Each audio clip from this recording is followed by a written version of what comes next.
Hi, everybody. I'm Dr. Josh Eyer. Welcome to the 7th edition of Let's Talk. Today, we're going to be talking about coping as a family in close quarters.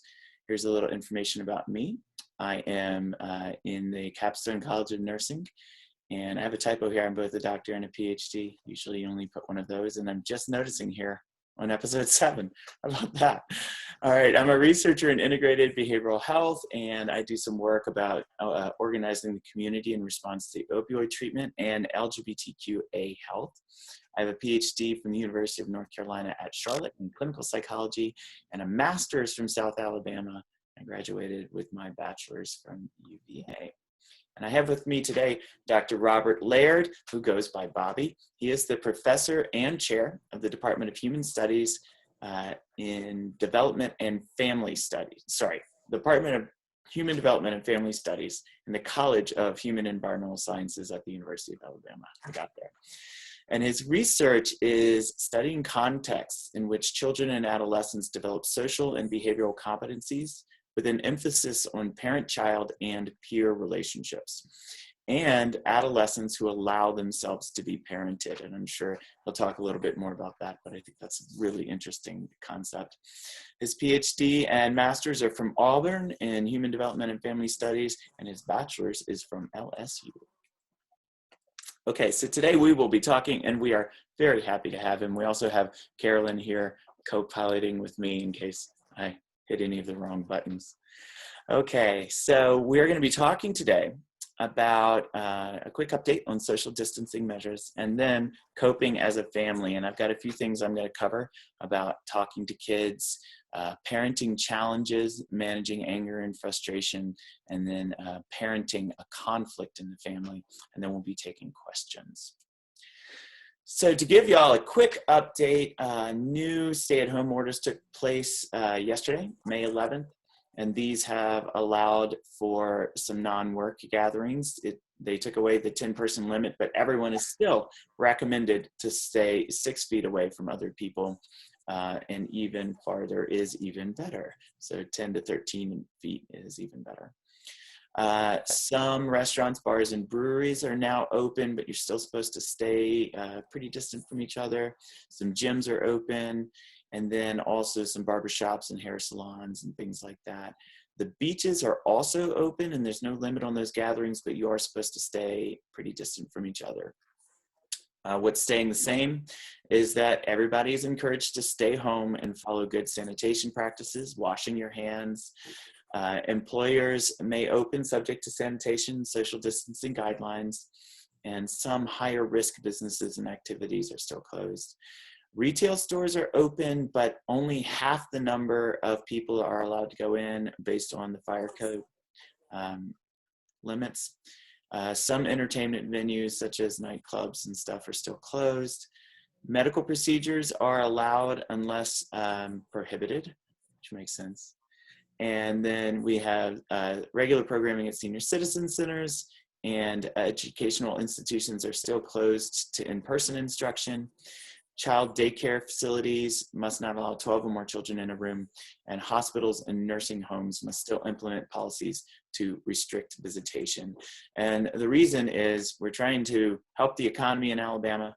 And so we're trying to get some businesses working again, but we still have a lot of coronavirus in the population. It's still spreading. Our numbers are growing. So be careful, take care of yourself, be responsible for your own health, wash your hands, and also help out in your community by wearing masks and staying apart from each other. All right.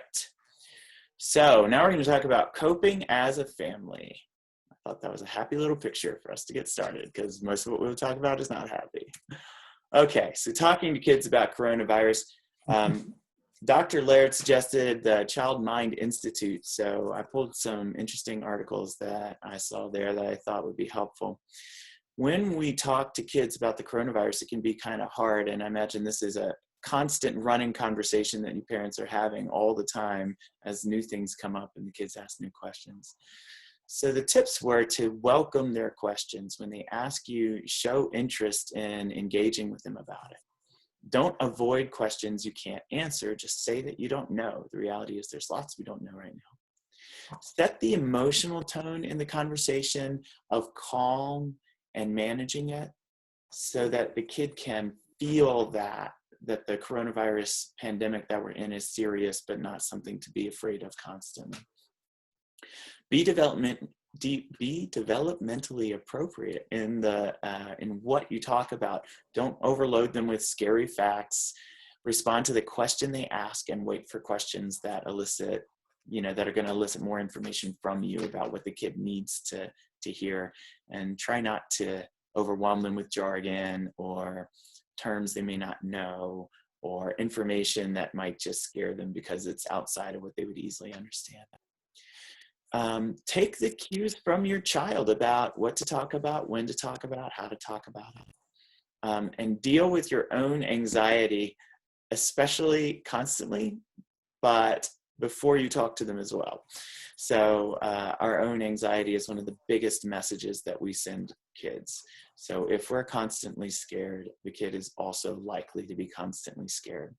But in particular, when you talk about the coronavirus, if you're communicating lots of fear and anxiety, it would be very hard for your kid not to pick that up. Which goes along with the next one, be reassuring. Remind the kid that, we've all gotten sick before. For most of us, this will just be like getting sick, and then we'll get better. For most of us, our lives will return to some sense of what it was like before when all of this is over. So find ways to be reassuring with your kids. And focus on what you're doing to stay safe. Those are always good times to remind them, this is why we wash our hands all the time. This is why we're not going out as much as we used to. This is why when we see people we know, we're standing farther apart from them. And then keep talking. Keep this conversation running. Keep going, like engaging and communicating with your kid about this, because it's constantly part of our lives. So it should also be part of the conversation that you all have on a regular basis. Okay. So our next thing, help kids to handle disappointment. Okay. And for all the participants, one of my friends just messaged, y'all are all muted. I can't hear your kids going crazy in the background. You're good. All right, so helping kids handle disappointment. There's a lot of disappointments that are happening right now around birthday parties and sporting events and playing for teams and normal family vacations. And these can be pretty difficult for us to manage as adults. It's easy to imagine how difficult it can be for kids. So here's some things that can help with that. First, listen and validate. So when your kid comes to you with something that's disappointing, listen to the disappointment and then express to them that you understand how it can be disappointing, that it is tough, whatever it is that they're talking about. Explain that the current situation is not forever, that it's temporary, that what we're going through will pass eventually, even if we're not sure when. Seek solutions with them about alternatives. One of the things that I've been loving is that I've heard of a bunch of people doing birthday parades where people put their kids in their car and they go to a kid's house and they all get in a line and they drive by in front of the house to so that they can wave at their friends out through the window. So it's not a birthday party, and it's preserving social distancing, but you still get a little bit of that interaction and that feeling of being important to your friends. And the next one is to give them a sense of control. So control always helps us feel less afraid. And so one of the things that you can do is work with them to plan their day. Even though there are things that they can't control, there are things they can control. So you can help them set a schedule that they like and let them play a part in what that schedule looks like. And another is to model really good coping behaviors, sleeping well, eating well, exercising, taking care of yourself. We're going to talk more about that in a minute, but make sure you're showing that to your kid, modeling that with your kid. And then finally, have faith in them. And I find that this is something that I have to do all the time with people I care about, and kids fall into that category, right? Like, we are close to people because we have faith in them. So when we start to struggle, sometimes we can lose sight of that. It's a good reminder to come back to, this kid is part you. You helped to raise this kid to wherever they are, and you know this kid better than anybody. And I always like to tell parents that there's probably no one in the world better suited to raising your kid than you are, because your kid is part you.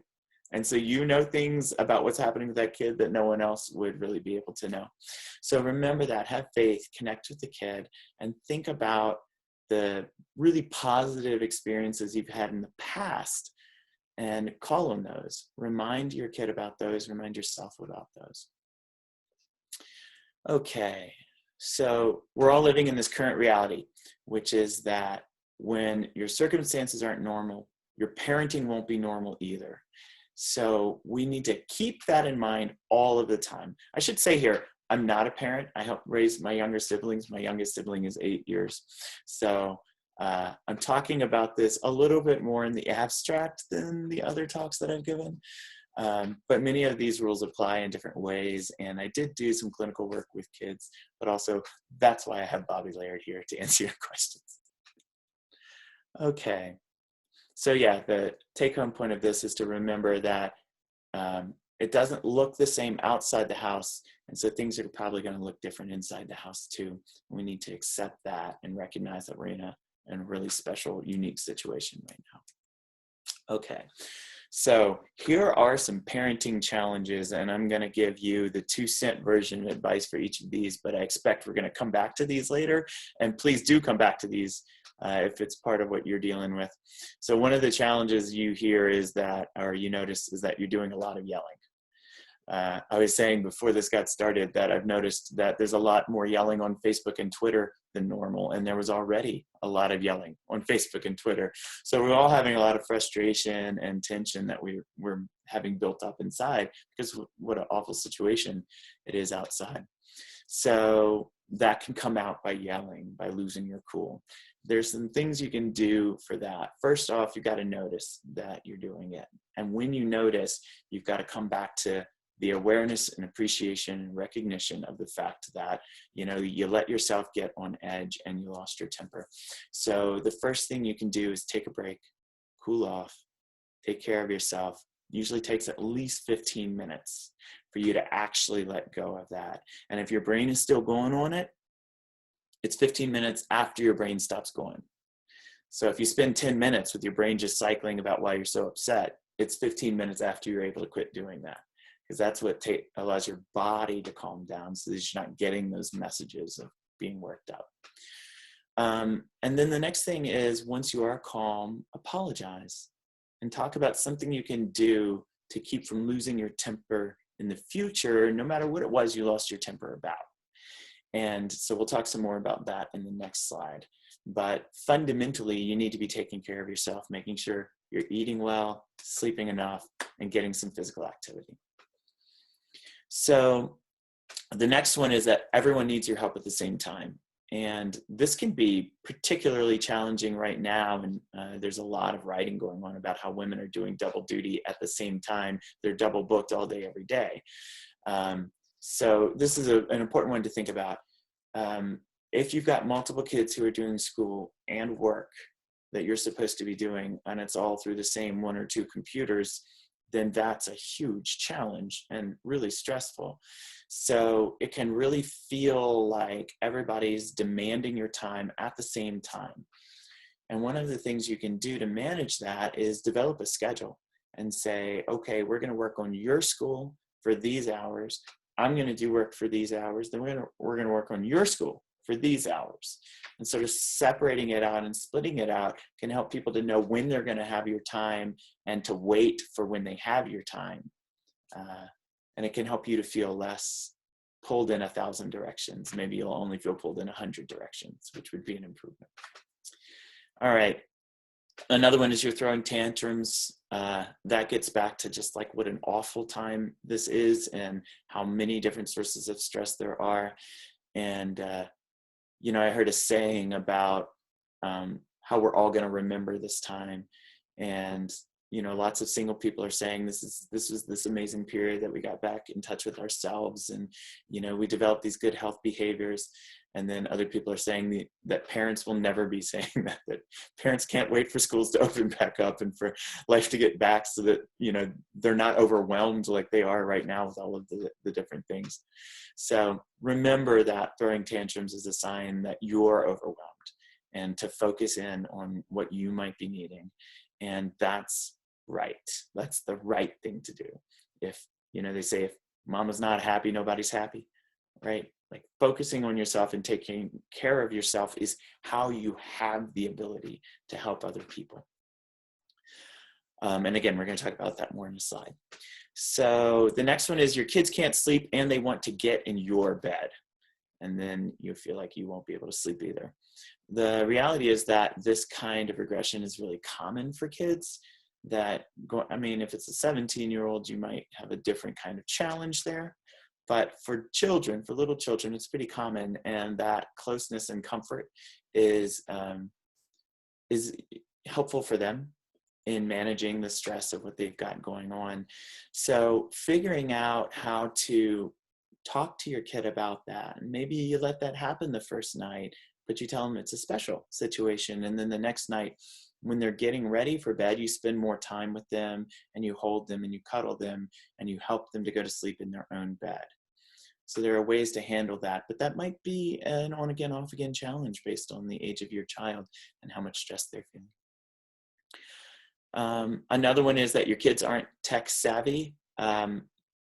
Some parents are experiencing this. I think a lot of parents are being helped by their children right now in dealing with the tech challenges of the current period. But one of the things you can do, if that's true, is to schedule time with your kid to work on becoming more tech savvy. So make that part of the shared time you have in learning or school or whatever it is that's going on. And then the final one is reduce stress by celebrating successes, no matter how small.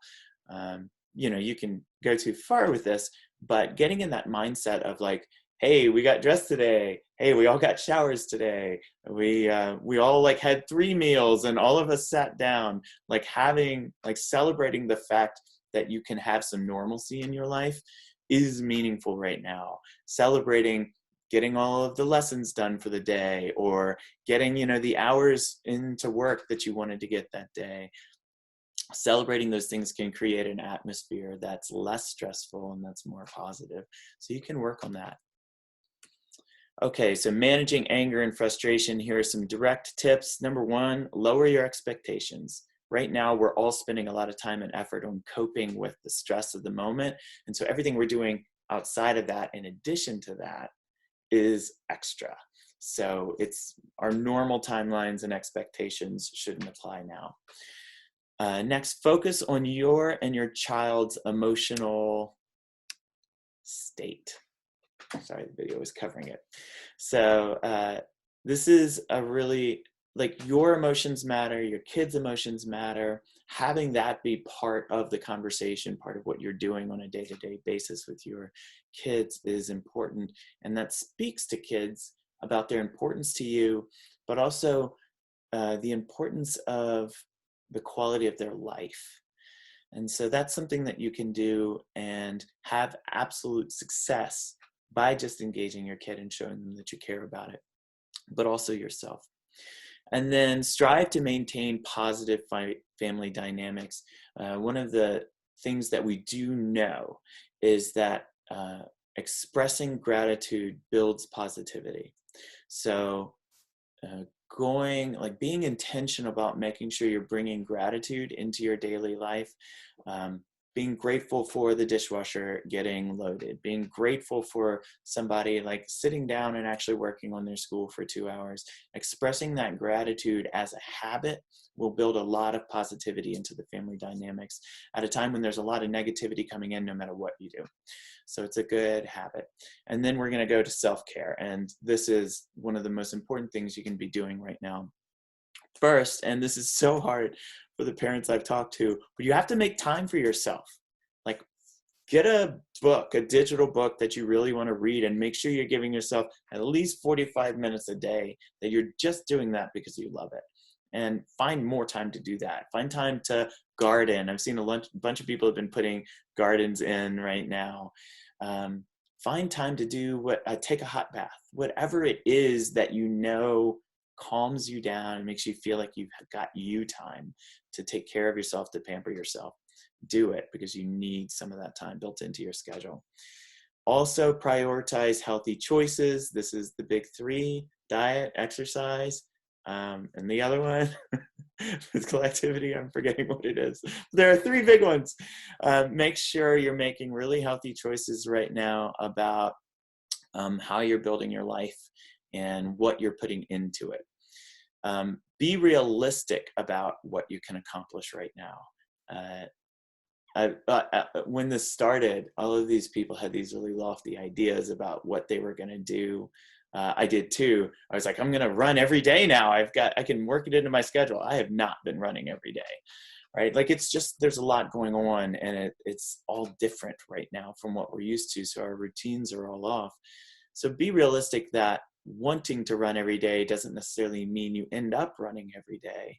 But wanting to run every day is itself useful, and then you can celebrate when you do manage to get out and run. Set boundaries, and this one is really important, and it goes in a lot of different directions. So setting boundaries on what's acceptable, respectful behavior in people within the house is good. Setting boundaries with your friends and loved ones about what you can manage for yourself is good. One of the big ways I keep hearing about is some people are, they find that they're calmer and that they handle it better if they have more information, but that same information that calms them down, when they share it with a loved one, stresses the other person out.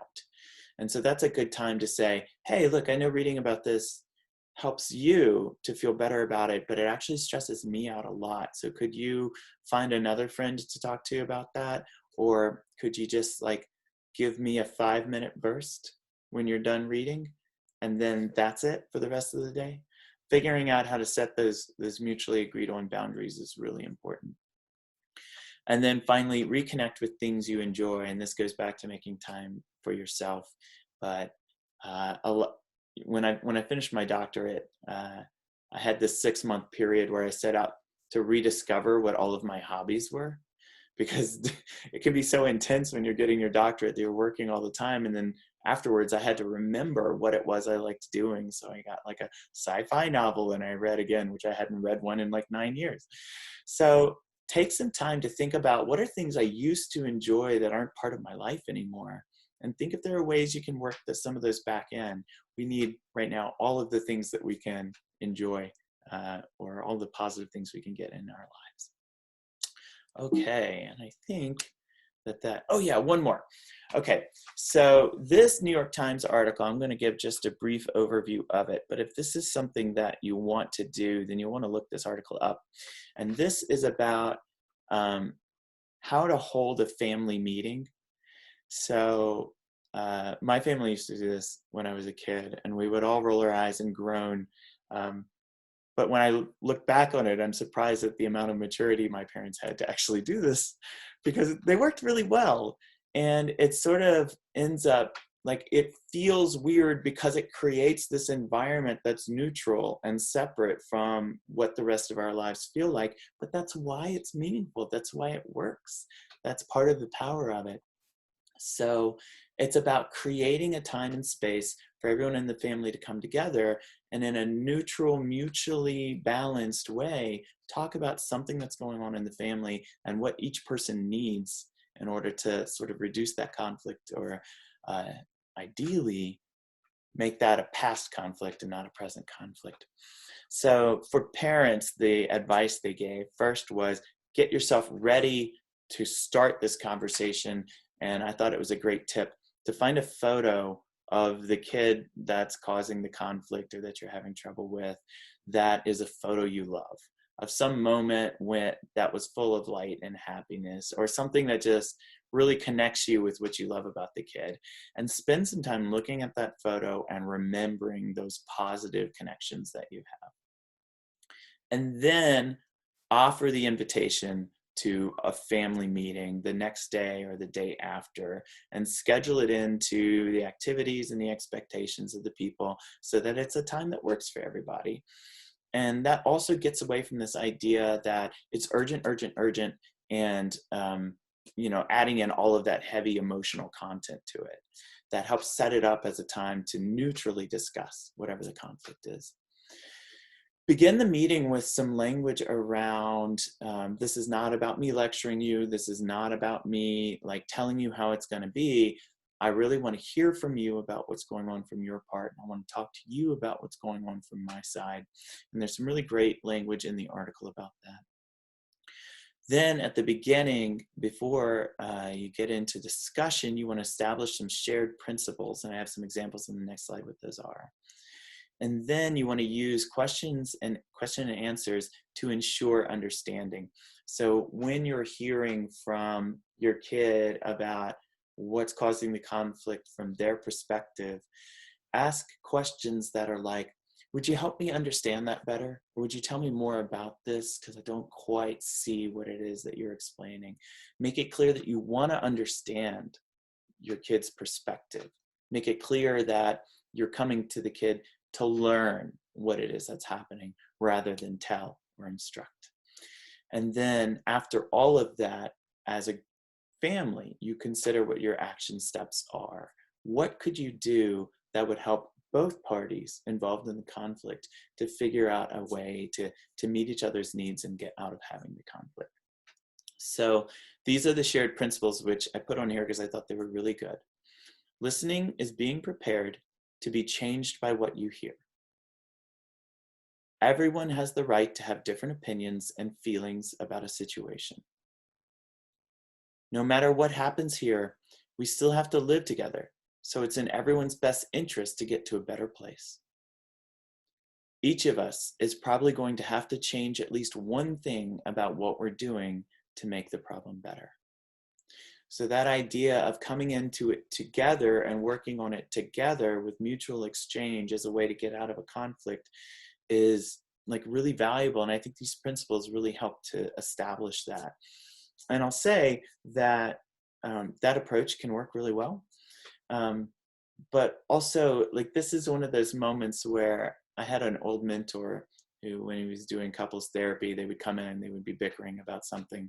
And he'd say, hey, that's a toilet seat issue, right? Your fundamental needs aren't related to whether the seat's up or down. What are we actually talking about? And I think with family stuff, it's really important to remember that we've got big picture stuff going on. And when you're dealing with a family conflict, you're dealing with people that are closer to you than anyone that you love, and that these are people that you do not want to have conflict with. So while we might be resistant to making little changes that we're asked for, it's important to remember that those little changes are coming with the driving force behind them, that these are the people we love most, and these are the people that we don't want to have conflict with. So just that extra layer, remembering that extra layer of why you're doing it and what really matters to you, I think really helps. Okay, so that's going to be the end of my didactic portion where I'm talking to you about stuff. And now Bobby is going to answer your questions. So I have a few questions prepared, but what questions do y'all have for us? Kelly said she loves, that's a toilet seat issue. Yeah, I mean, the thing about that, Kelly, to remember is that that can seem like you're dismissing somebody's concern. So you have to be careful about that. But yeah, toilet seat issues are not what cause couples to fight. They might cause couples to sigh, right? But if they're really fighting about it, then there's probably something deeper going on. Okay, so one question that one of my friends who's a parent asked me about was having a teen who really wants to get out and see other teens and feels like, with the pandemic and stuff, that there's not really as much risk as they're saying. And so how do you communicate with the teen about the importance of social distancing, communicating with some friends through media instead of in person, and sort of like managing all of that stress? Bobby, what advice would you give about that? Yeah, I think that's a great question, and I think it's particularly interesting in kind of our current times. We've seen the trend of teenagers spending less time face to face together over the past decade or two, but now I think we've pushed them too far. You know, talking to my playing video games with my friends or texting, that works great. At the end of the day when we spent the whole day together at school. But without any of that face-to-face time, we're kind of seeing the need for that. Can I reframe a little bit about what you just talked about? Definitely. Thinking about the self-determination theory, for example, talks about we have three primary needs. We have a need for belonging. We have a need for autonomy. And that's I interpret that as our ability to make choices and control some things. And we have a need for predictability. And really this, our current environment, particularly for a teenager, is threatening all three of those needs. Their belonging needs. As a teenager, your belonging needs aren't met exclusively by your family anymore. And so, those friendships and things like that for many teenagers are very important. Their autonomy, the ability to make their own choices, that's being threatened, and that particular instance of can I go to meet with my friends, or can I go visit my friends?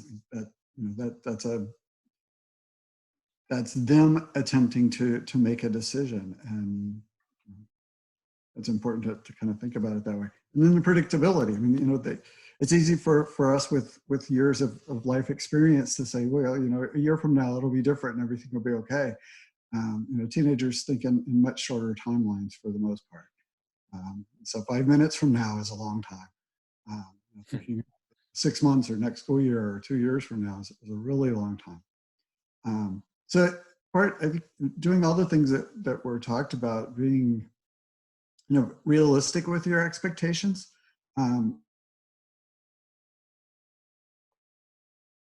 Figuring out is no contact with anybody else, where you draw the line, and then you have to be able to communicate and explain that to your teenager. Is some interaction with limited friends, is that where you draw the line? But I think it's valuable to kind of think about that, what your expectations, where your boundaries are, and work from there. One of the most difficult but also most valuable things with teenagers is to be able to talk it through and explain your reasoning. It's very difficult because then that opens you up to all of their criticism and all of their arguments, right? And they're getting really good at that. They're improving at that on a basis. So eventually they're going to back you in the corner where you have to go with the old because I said so. But you want to try to avoid that and try to explain to them at least what your thinking is, and also take their point of view. Understand how seeing their friends might be really important, and is there some way to kind of find some middle ground? Lots of adults are meeting with their friends over Zoom, where we don't normally do that. We're kind of taking on some of those teenager strategies nowadays, but that's our creative way to find those kinds of interactions in our lives. They need the same kind of thing. Now, your answer is as long as I would expect it to be.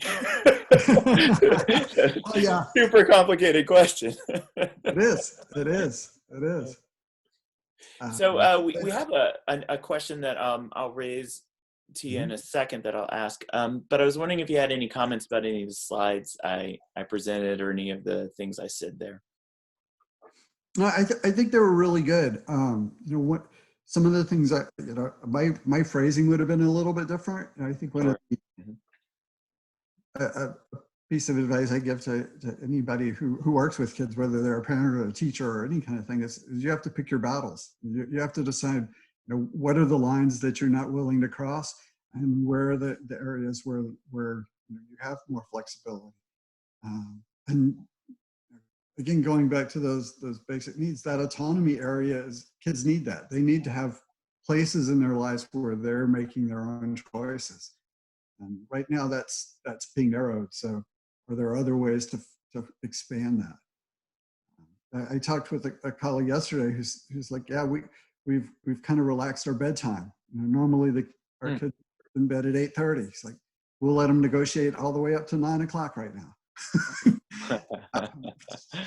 My framework, I've got teenagers at home. 9 o'clock's really early for them. But that flexibility. Mm-hmm. And that points out something you can do, which is like, you're still creating the outer boundaries. You're just allowing negotiation within those.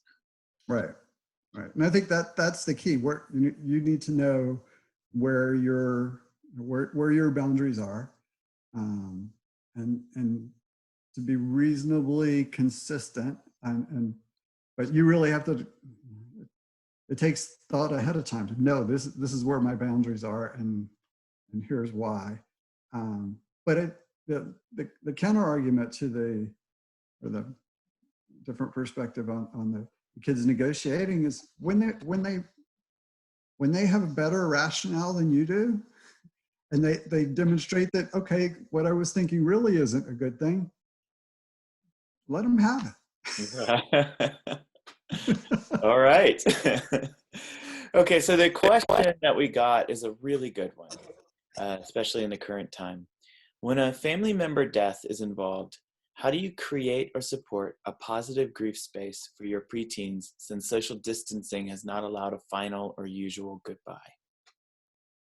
Yeah, I think that's that's a layer that many of us haven't been exposed to yet, but we can definitely appreciate the challenges for that.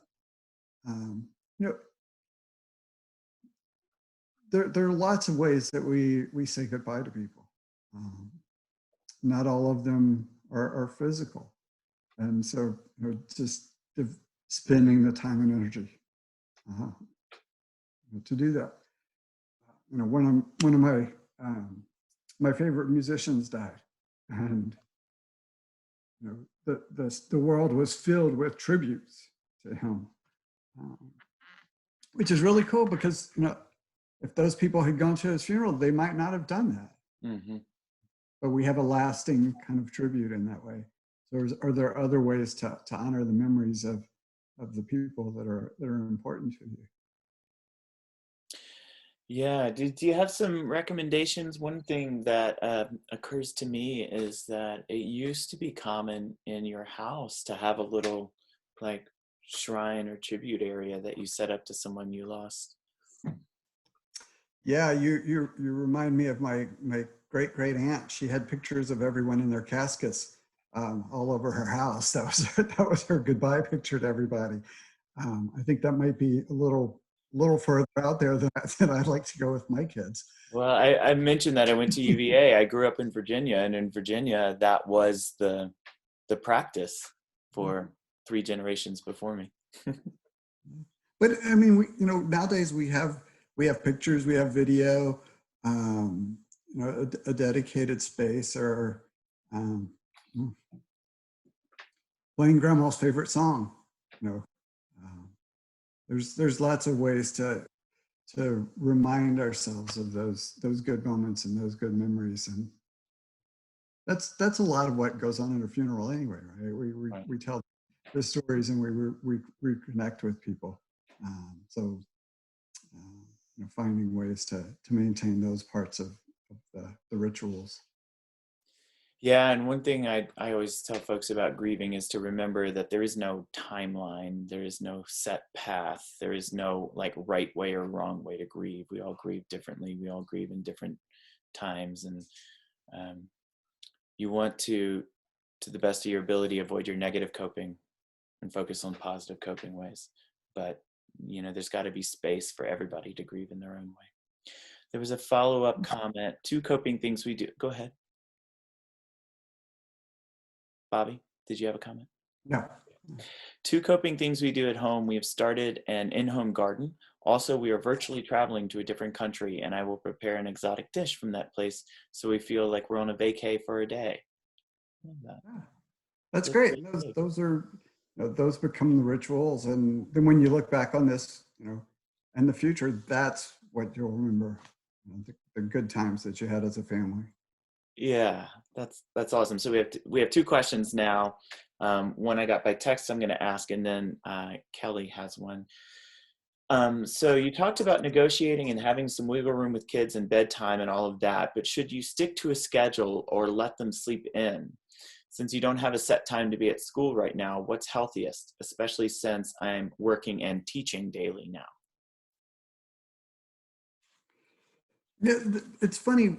We're the best advice supposedly is to go to bed at the same time every night and kind of wake up when you naturally do. Um, we don't normally do that. Nobody I know, has the ability to kind of go to bed at every night or wake up to an alarm clock. Um, but this kind of gives us the opportunity to do that. But that said, I'll give you, it's really challenging in my house. We waking up and keeping regular hours has not been something we've tried to do, but um, it becomes a challenge for itself. But um, I think, but you have to think about, are there parts of your life that are going to maintain that routine? What can you maintain?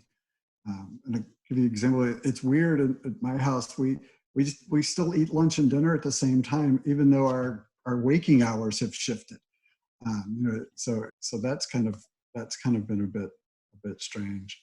I'm not sure if, like, long-term health, this is an opportunity for children and teenagers and adults really to kind of catch up on some of that sleep that we've been missing for the last few decades.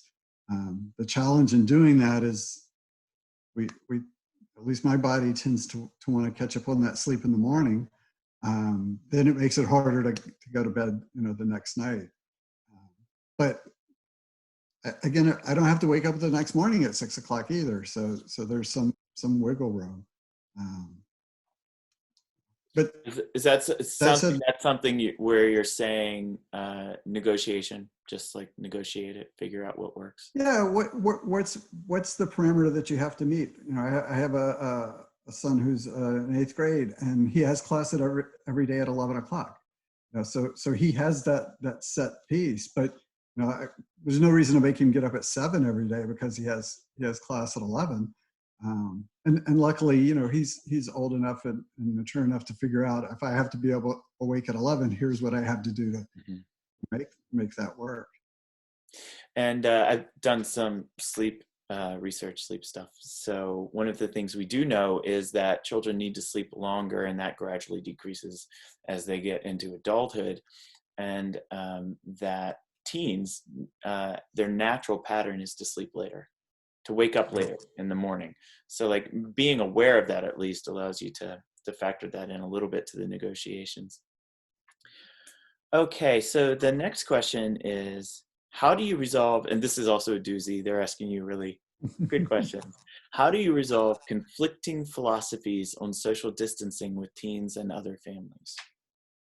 I think that's a great question. It's a great question. There's a few questions right now. If we have the answer to, we would have really be able to help the world. Yeah. One is a crystal ball that works. Sometime into the future what the world looks like, and I think this might be the other grand question of how do we resolve these different perspectives. Yeah. But at some level, I think it's not all that different than two people experiencing any situation differently. We're acknowledging that, oh, well, you see the world in a different way than I do. What is it underneath that allows you to see it the way that you do? And what allows me to see it the way that I do? And it doesn't mean that I have to accept your perspective on it, but I can try to understand it. But it's a two-way street, right? Here's what I'm seeing and how I'm thinking about this. tell me what you're seeing and what you're thinking about this. And we can at least understand where we're coming from. You know, ultimately, I assume, thinking about it from the parent role, it's not just, oh, okay, you have a different idea, I have a different idea, you go live your life and I go live my life. We're still in the same household. Mm-hmm. And I think one of the challenges, particularly with children and adolescents, is thinking about the impacts of our behavior on other people. So your teenager who wants to go hang out with friends, back, as a child of the 80s, when the AIDS epidemic and those kinds of things were going around, they talk about, anybody that you sleep with, you've also slept with all of the people they've slept with. Right. And there's a version of that. So anybody that your child interacts with, they're interacting with everyone they've interacted with over the past few weeks too. And again, the kid looks like that adolescents or children, they pretty much get through this with relatively few problems compared to us gray-haired folks. Mm-hmm. But they bring it back home too. So Yeah. to a friend's house, you're interacting with everybody there and everybody they've interacted with. All of that comes back to mom and dad and grandma and grandpa. Mm-hmm. And I think part of the difficulty of that conversation is talking about actual risk. Like the actual risk of any individual person that you encounter is kind of low. It's not that high, but the potential risk is really high. And so because the negative, the penalties of contracting it could be deadly to people that matter. Like that's a really complicated conversation to have. One of the things I tell people is, in politics, we seem to be having this race to the bottom about disrespecting each other. And I think that's bad for everybody. And I'm like, you're my neighbor, you're my kids, friends, parents. Like, I respect your choices for your family, but these are my choices for my family, and that can be really hard when the kids just want to do what they want to do, when a teenager just wants to do it. But I think that's a part of the conversation that can be useful, is to talk about respecting other people. And I think it's particularly challenging for us as humans. We're not really good at risk, thinking about risk and being able to do that in any kind of way. It's even worse for kids between 10 and 20. The part of their brain that says, go, let's do this, let's have fun, that part's fully functional. The part that says, well, maybe take a step back, think about it for a second, that part's not quite working as strongly. But I give you a different kind of way to think about it. That in normal times, 6 months ago, the most dangerous thing we ever do as humans, for the most of us, is drive a car. Right. Do it every day. Mm-hmm. We don't give it a whole lot of thought. But it's much more dangerous than flying in an airplane or doing all kinds of other things. But we've just kind of gotten used to it. And at some point, that's kind of where we're going with this. It'll just be part of the background of life. Yes, some point in the future. Okay, so next question. I would love some tips for managing a toddler who doesn't understand things like why he's no longer going to daycare or why he can't see his grandparents in person. Yeah, those are as much as routine and predictability is important for all of us to a degree. During those toddler and early childhood years, that's really, really important. That's how they make sense of the world, and we see it in their behavior, but it's under the surface too. Their brain is doing a lot of work, kind of building itself, and uses a lot of that predictability and that routine for those purposes. And there's a limited understanding and an ability to explain to them what's different. Again, they're their time frame is much smaller than ours. If you've got a toddler at home, they're getting close to a third of their life has been spent kind of in this situation where they can't interact with their friends and things like that. Yeah, that's a really hard question. We can try to explain, we can try to provide opportunities and different kinds of ways for them to interact. My wife's a preschool teacher. She's been making videos for her 3-year-olds, every few days, and it's clear that the kids are, they're excited to see her, and they haven't forgotten about her, although it's been 6 or 7 weeks. Yeah, that's a part of their life that they really value. But I mean, I'm really pleased by someone asking that question. mm-hmm. I realize that's a part of their life.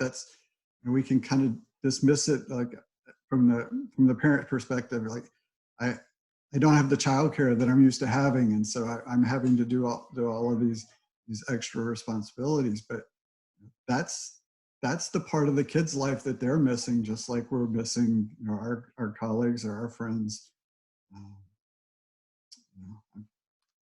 Yeah, and I think like scheduling time with loved ones right now who you're not seeing is really important. I was talking to my stepmother about this yesterday, and she was telling me how she'd caught up with my brother and his family in Vermont. And she said, it was amazing. Why haven't we been doing this before now?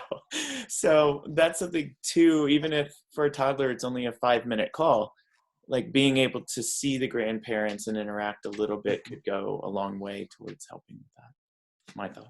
And I think that gets to the flexibility of the adult, right? I mean, you might, if you have grandchildren, you really want to see them, and the child might be happy to run by the screen and wave, and that to them that was a full visit with the grandparents.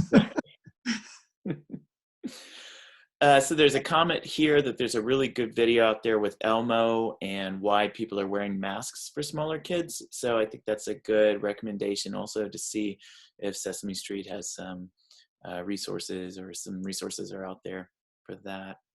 There's another there are lots of there's lots of good information on how to talk with young children about this. And how to get down to their language. NAEYC, the National Association for the Education of Young Children, in particular, works on developmentally appropriate conversations with children. But they're still going to be limited. I mean, we can explain to them what's going on, but just like we know what's going on, that doesn't mean it makes us comfortable and happy. We still miss our friends and miss our routines. So we will put a link to those resources with the video afterwards. So there's another question, I have to find it. Okay, Dr. Laird, why do kids and young teens fight bath and hair washing? I've seen this with my kids, my grandkids, my best friend's kids. Exclamation points.